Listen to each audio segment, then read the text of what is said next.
அறியாமைனால சில பாவங்கள் நம்மளை மீறி வாழ்க்கையில் செஞ்சுட்டா கூட நம்ம உணர்ந்தோன்னா என்ன செய்யணும்? தேவன்கிட்ட போய் கேட்கணும். தேவனே, நான் தெரியாமல் அந்த தப்பு பண்ணிட்டேன், ஆனால் நான் அதிலிருந்து வெளியே வரணும்னா நான் என்ன செய்யணும் அப்படின்னு தேவன்கிட்ட கேட்கணும். நடந்ததே நினச்சி உட்காந்துட்டு தனியாக மூளையில் அழுகிறதுனால ஒன்றும் ஆக போகிறதில்ல. முதல்ல தேவனோட சமூகத்தில் தெரியாமல் செஞ்சுட்டேனே அப்படின்னு சொல்லி அழுதுட்டு அவர்கிட்டயே கேட்கணும் நான் என்ன செய்யணும் அப்படின்னு சொல்லிட்டு. அப்போ இவங்களும் யார்கிட்ட கேட்குறாங்க? பேதுருட்ட கேட்குறாங்க, நாங்கள் என்ன செய்ய அப்படின்னு சொல்லிட்டு. சரி விட்டுருங்க, நீங்கள் அது தெரியாமல் அவரை சிலுவையில் அரைஞ்சிட்டீங்க, இனிமையாவது மனம் திரும்புங்க அப்படின்னு சொல்லிட்டு பேதுரு அட்வைஸ் பண்ணுறாரு. சரியா?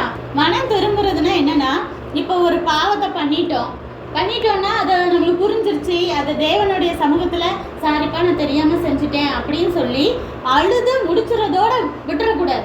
அது மட்டுமே மனம் திரும்புதல்னு அர்த்தம் கிடையாது. பாஸ்டிங் இருந்து ஜெபிச்சதுக்கப்புறம் என்ன செய்யணும்னா, நம்ம அந்த என்ன பாவம் செஞ்சுருக்கோமோ அதை முழுசாக விட்டுறணும்.